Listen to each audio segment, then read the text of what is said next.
Kitco Mining's special coverage of the Rural Symposium, Natural Resource Investing, is brought to you by G Mining Ventures. Hello and welcome to Kitco Mining with me, Paul Harris at the Rural Symposium in Boca Raton, Florida. Today we're going to have a wide-ranging conversation about gold and gold stocks, and I have a great pleasure to be joined by David Lotan, Chief Investment Officer at LHI Capital. Good afternoon, David. Good to see you again, Paul. We've known each other for a number of years. We've always had sort of pretty free-flowing conversations, so I've been really looking forward to this. A lot to get through, a lot of things we can talk about. Let's start with the big picture stuff with gold. Gold, the metal, has crossed the $2,000 per ounce Rubicon 3 times in the past couple of years, but it's quickly shied away from those levels. Why is it important for gold to sort of consolidate above a floor of $2,000 per ounce? Well, I don't know what the Singapore dollar gold price is today, and that's a currency that I trust. And I think if you look at the Australian dollar gold price, it's $2,900 thereabouts today. The Canadian dollar gold price is probably around $2,600. So it's really only the US dollar that's been the last holdout when it comes to trading relative to the gold price above or below $2,000 an ounce. And I think that it's a reflection of the fact that after COVID, the US has really been the country that has had the best terms of trade globally and has had the strength and fortitude to deal with COVID and its aftermath probably better than other countries. And I think all of the countries in the world, all the developing countries and the less developed countries have been expanding their money supply to the extent that they've been capable of doing it since COVID, and the US has merely been doing a better job of keeping a lid on devaluation. Okay, in the past couple of years, one of the things that supposedly has been sort of keeping a lid on gold has been the rise of the cryptocurrencies, people investing in cryptocurrencies. But in the past 12 months or so, they've really fallen out of the mainstream considerably. Has their threat to gold passed? Well, crypto at its peak, I think, had about a $3 trillion valuation. And I do recall watching a lot of Super Bowl ads in 2021, I think. Probably the Super Bowl was dominated by crypto advertising. And I think the question at the time was, when are the big pools of capital, when are the endowments and the pension funds going to come on board? And if they weren't going to come on board, where was the next $3 trillion of investment going to come from in order to keep the value of crypto up? Unfortunately, with the collapse of FTX, which was the investment of choice for many crypto tourists, Ontario teachers, some of the Quebec pension plans, for instance, with the collapse of FTX, I think that it's no longer a question of when those large pools of capital will come into crypto, but if. And I think that date, if it ever arrives, is in the distant future. This really leaves gold as the last great scalable hedge for currency risk and the last great uncorrelated asset class that can be used by large investors for those purposes. And I think that's probably a good setup for gold and maybe not the best setup for crypto. I guess the key takeaway there is people still in gold we trust. In gold we trust. Okay, well, let's move on to talking about equities. Gold has been trading at $1,900 to $2,000 an ounce for quite a while now. The gold producers, the big gold producers, they're all in sustaining cost. The average is around $1,200 per ounce. So they've been making good margin. They've been strengthening their balance sheets, paying down debt, building cash, even giving dividends, share buybacks, and nice things like that. And yet, in many ways, the gold equities performance vis-a-vis other investment classes or asset classes has been awful. Why is that, do you think? Why is there no love for gold stocks? Well, I think that the missing ingredient has been generalist capital. One of the last big high-profile investments we've seen from a generalist into a gold company was Capital Research, probably a decade ago, putting $500 million into Agnico through a secondary, which is very unusual. And we haven't really seen that since, and I think that a lot of generalists who are not specialists in gold mines themselves think of gold producers as sort of a spread trade, where you're effectively going short oil and long gold. And as a result of that, For instance, in the COVID year of 2020, where oil briefly went negative and gold prices traded at a value reflecting people's fears of endless zero rates and endless printing of money, you had a fantastic performance in the gold stocks, a very sharp increase in their value, right up until the point that there was the surprise announcement of a vaccine just after Biden came to the presidency. That was really, unfortunately, for gold-producing investors, a local peak. And they've sort of been sliding down the slope ever since. And part of that has to do with oil prices, and part of it has to do with the inflation in other costs, which was engendered by COVID spending. Now, with gold equities generally floundering, is this the opportunity of a generation to buy? Well, I think that investors probably shouldn't expect high-quality gold producers to trade at 30 or 40 times earnings again. I think that was very much the residue of, or the afterglow of, the 1970s, where there really weren't a lot of public gold companies available, and still the strong memory of that sort of vicious inflation and the fear that it might come back.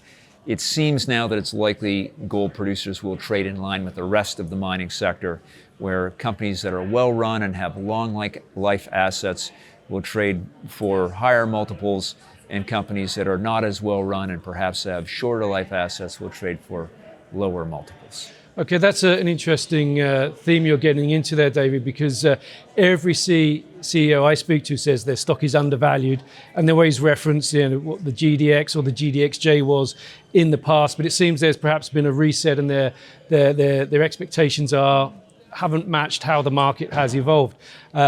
Is there a fully valued company out there, or is that now some sort of mythical El Dorado? Well, I do speak with gold company CEOs on a regular basis, natural resource company CEOs on a regular basis, and they often tell me that they think they're undervalued.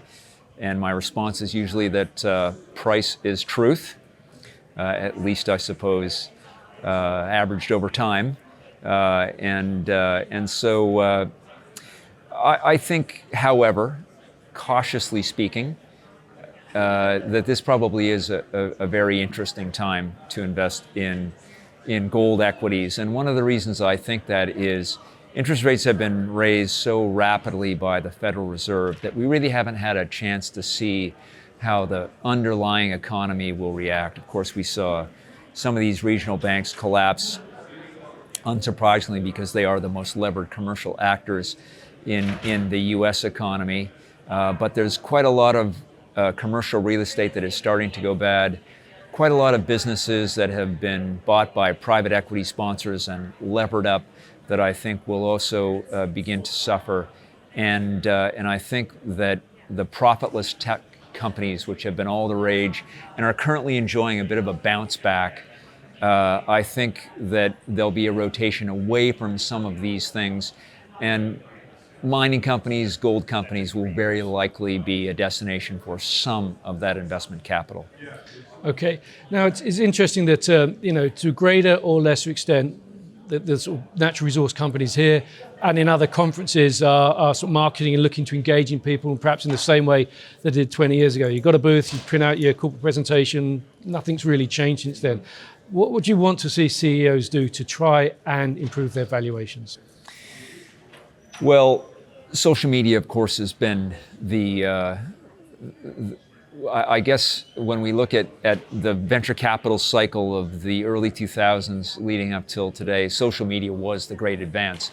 It's interesting that it was semiconductors and software and personal computers in the 1990s, and then the internet itself.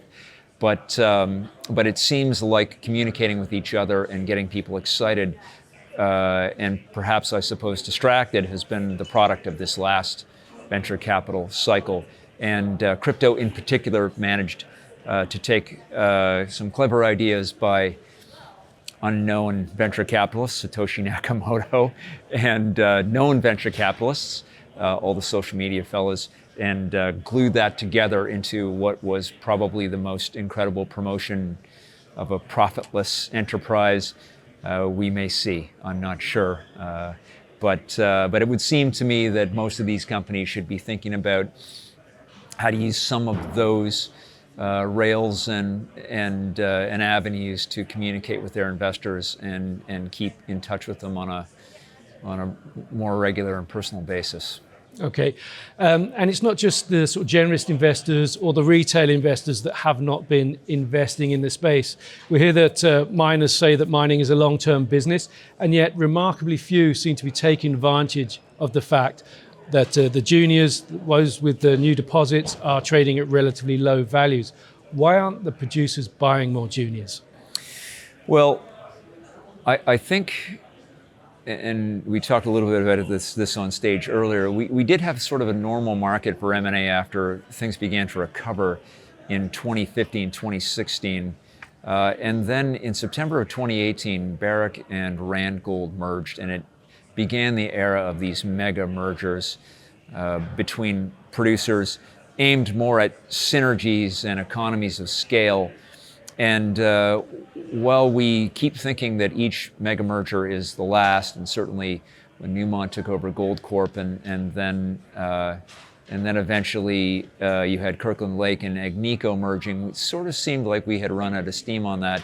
And then along comes Yamana and Gold Fields, and of course Agnico and Pan American Silver intervened in that, and beyond that, Newmont and Newcrest. So I'm not sure when these mergers for synergies are going to come to an end, but it is an unfortunate fact for juniors that this takes time, human resources, and capital away from focusing on acquiring new projects. And so although we've seen a fair amount of that, I think we would have seen much more if this mega merger era had not come upon us. So that push for scale has dominated the narrative in recent years. It has for now, but all it's done is create larger production profiles that these companies are going to need to wrestle with growing, and it has delayed the inevitable project acquisition that you'll see in the future. It's only made it all the more important. I mean, nobody wants to be the next IAM Gold. Nobody wants to be the next Argonaut Gold. And it's ever the truth that you can't, as Norm Keevil said, rest on your oars. Okay, so in summary, what conditions are necessary, do you think, for a sustainable breakout in the gold equities to occur? Well, if you look at the more vibrant period that we enjoyed around 2017 to 2019, there was a big discovery in Australia in Kirkland Lake's Fosterville mine, and it was an enormously high grade discovery, and very quickly came to cash flow and very quickly got into the equity value of that company. And that provided capital across the industry. Eric Sprott took $1 billion out of that and seeded many companies which themselves grew to heady valuations. And of course, Kirkland Lake invested in Novo Gold, and Novo Gold sort of created the Crescat phenomenon and probably is somewhat responsible for the creation of Newfound Gold. And I think Cisco and some of the other big companies we know today benefited from the cash flow and the stock appreciation that came from that single discovery. So I don't know what's going to happen next, or what idiosyncratic event will kick the next thing off, but it can be as simple as one impressive discovery. Okay, so there's still hope. Excellent news. David Lotan, Chief Investment Officer at LHI Capital, thank you very much for joining us today. Thanks so much, Paul. And stay tuned to Kitco Mining for more from the Rural Symposium in Boca Raton, Florida. Kitco Mining's special coverage of the Rural Symposium, Natural Resource Investing, is brought to you by G Mining Ventures.